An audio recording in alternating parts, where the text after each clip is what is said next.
Hey guys, welcome back to my channel with Tanu. So आज मैं आपको बताने वाली हूँ इम्पॉर्टेंट टॉपिक्स जो कि आपके सीटेट के एग्जाम में आएंगे। ओके, सो यहाँ पे आप सबको पता है कि आपके 5 सब्जेक्ट्स होते हैं: child development and pedagogy, mathematics, EVS मतलब environmental studies, English and Hindi. Okay, so ये चेंज होता रहता है according to junior, but PRT में यही रहता है।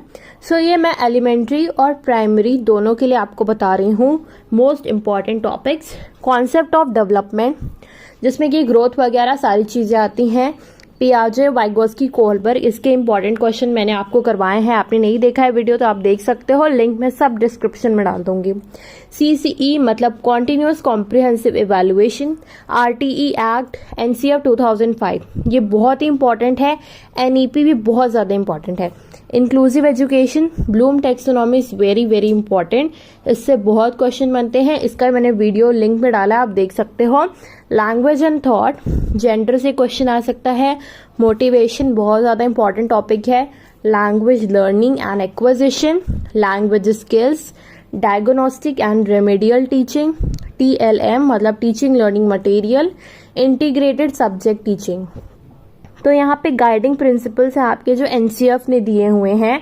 सबसे पहला है आपका connecting knowledge to life outside the school, मतलब बाहर स्कूल से आप कनेक्ट करो, ना कि सिर्फ टेक्स्ट बुक तक सीमित रहो।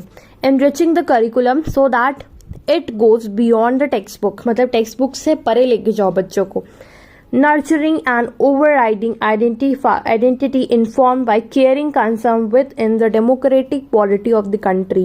ठीक है, नेक्स्ट है मेकिंग एग्जामिनेशन मोर फ्लेक्सिबल, मतलब एग्जामिनेशन को फ्लेक्सिबल बनाओ। सारी चीजें केयरिंग कंसर्न डेमोक्रेटिक पॉलिटी, जो भी आपकी डेमोक्रेटिक कंट्री मतलब अच्छा बच्चों को छूट दो। ठीक है, next ensuring the learning shifts away from the rote methods. Rote method मतलब होता है रट्टे लगाना, बच्चों को बंद करवा दो। अब बच्चों को छोड़ दो, वो खुद क्रिएटिविटी सारी चीज़ें करके सीखें। नेक्स्ट है हिंदी पेडागोजी की अगर बात करें, सबसे इम्पोर्टेंट है यहाँ पे भाषा अधिगम एवं अधिग्रहण, मतलब वही लर्निंग एक्विजिशन वगैरह। भाषाई कौशल, शिक्षण सहायक सामग्री, विविध कक्षा में भाषा में कठिनाइयाँ, जो त्रुटियाँ होती हैं और विकार। नेक्स्ट आपका इंग्लिश पेडागोजी में भी सेम चीज़ है, वही है लैंग्वेज लर्निंग एंड एक्विजिशन, वही चीज़ इंग्लिश में लिख दी गई है। लैंग्वेज स्किल्स हो गई, teaching learning materials, language in a diverse classroom, language difficulties, errors and disorder, जितने डिसऑर्डर होते हैं, ADHD हो गया, डिसलेक्सिया हो गया, डिस्पेजिया हो गया। नहीं देखा है आपने वीडियो, आप लिंक में देख सकते हो, क्योंकि सारी चीज़ें डिटेल आपके पास हैं। मैथ्स में नेचर ऑफ मैथमेटिक्स, TLMs हो गए, evaluation through the formal informal methods हो गया, diagnostic and remedial teaching very important thing, से क्वेश्चन बनता ही है आपका। EVS में सारी की सारी आपकी थीम्स होती हैं: food, shelter, water, travel, things we make and do, ये बहुत ही इंपॉर्टेंट है। इनके थीम्स के भी सब थीम्स होते हैं, उसको आप पढ़िए, ये बहुत ज़्यादा इंपॉर्टेंट है। EVS से आपका कुछ भी आ सकता है, ये बहुत ज़्यादा इंपॉर्टेंट चीज़ है। इसमें पेडागोजी की बात करें, activities, experimentation, practical work, discussion, significance of EVS हो गया आपका, इंटीग्रेटेड EVS हो गया, ये सारे क्वेश्चंस आपके बनते हैं। Environmental studies and environmental education very important thing. Next है किस पे फोकस करना है, कौन से वर्ड पे फोकस करना है। एक्सेप्ट पूछे क्वेश्चन में ध्यान दीजिए, नॉट लिखा रहता है दिखता नहीं है लोगों को, ध्यान दीजिए। Activity, inquiry, interaction very important, positive चीज है। कोऑपरेशन, असिस्ट, कोलैबोरेशन पॉजिटिव चीज है, ध्यान दीजिए। ये सारी चीज आपको दिखती है। क्वेश्चन अगर अच्छे से पूछ रहा है तो ये मतलब पॉजिटिव वे में पूछ रहा है तो पॉजिटिव आंसर यही सारे होंगे। No comfort to teacher and all of the above पे ध्यान दीजिए, नन ऑफ द अबव पे ध्यान दीजिए। मैचिंग एंड असर्शन रीजनिंग वाले क्वेश्चन बहुत ज्यादा आते हैं, उसको आप फोकस करके ध्यान दीजिए। ठीक है, be careful while solving the passage को सॉल्व करने से पहले आपको फोकस करना पड़ेगा कि पैसेज क्या है, किसके बारे में रहा है। इसके बाद उससे रिलेटेड आपको जो भी चीजें पूछी जाएंगी उसी से रिलेटेड आपको जवाब देना है। आपको अपने मर्जी से कोई जवाब नहीं देना है, जो पैसेज कहेगा वही आपको कहना पड़ेगा। ठीक है। नेक्स्ट है मदर टंग। मदर टंग पे फोकस करना है, बाईलिंगुअलिज्म, मल्टीलिंगुअलिज्म, सारी चीज़ें देखनी है। Don't leave a single question, मतलब ही नेगेटिव मार्किंग ही नहीं है। सो इसकी नीड ही क्या है कि आप क्वेश्चन छोड़ोगे, इसकी कोई नीड नहीं है, ठीक है।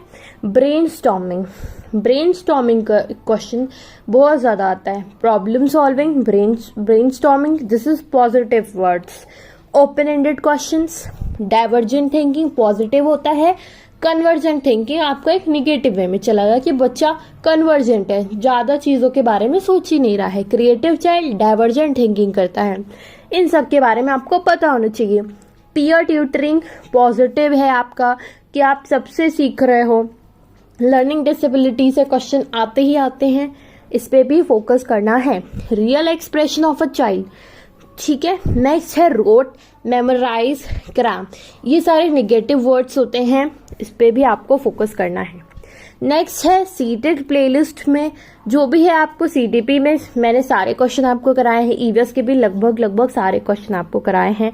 प्रीवियस ईयर क्वेश्चन जितने आते हैं ऑलरेडी एनालिसिस वाले वीडियो भी आपको देखने चाहिए, क्योंकि एनालिसिस से क्या होगा, आपको पता रहेगा कि क्वेश्चन ऐसे इससे पहले आए हुए हैं। भले इस बार ऑफलाइन होगा, बट आपको पता होना चाहिए कि इससे पहले साल में क्वेश्चन कैसे आए हैं। और ऐसा नहीं है कि आपका डिग्रेड होगा कोई चीज़, हमेशा अपग्रेड होता है चीज़ें, हमेशा अपग्रेड होके क्वेश्चन आते हैं। सारी चीज़ें अपग्रेड होके आती हैं, ठीक है। ऐसा नहीं है कि आप बिलो लेवल जाओगे, आपको अच्छे से पढ़ना है और आगे पढ़ना है, मतलब इस लेवल का पढ़ना है कि क्वेश्चन आप सॉल्व करो, ज़्यादा टाइम ना लो पेडागॉजी के क्वेश्चन में, रीड करो, फटाक से आंसर लगाओ। ऐसा करना है कि जिससे आपका मैथमेटिक्स में टाइम ज़्यादा मिल जाए। अगर है आपका तो प्राइमरी में तो रहेगा ही रहेगा, सबका ही रहेगा वो, ठीक है। और कुछ क्वेश्चन ऐसे होते हैं पैसेज वाले जो आपको थोड़ा टाइम टेकिंग करते हैं, जो टाइम उसमें लगेगा। तो यही सारी चीज़ें हैं आपके जो कि आपको रियली हेल्प कर सकते हैं। So this is the important topics that you can use in your studies, while studying you can use, and आप इसको इम्प्लीमेंट कर सकते हो अपने एग्जाम में। ये सारी चीज़ें आपकी आती ही आती हैं, क्योंकि क्वेश्चंस जो है वो सिलेबस के अकॉर्डिंग ही आएंगे, बाहर से तो आएंगे नहीं आपके सिलेबस से, ठीक है। सिलेबस से आपके आएंगे क्वेश्चन, और यहाँ पे आपको सिलेबस के ही अकॉर्डिंग जाना है, कहीं और नहीं जाना है। यही सारी चीज़ें आएंगी। So be focus and be focus, okay. Focus करिए, अच्छे से करिए, और कुछ भी नहीं है, बहुत सिंपल है, ज़्यादा टफ नहीं है। So all the best and don't forget to subscribe to my channel guys. Bye bye.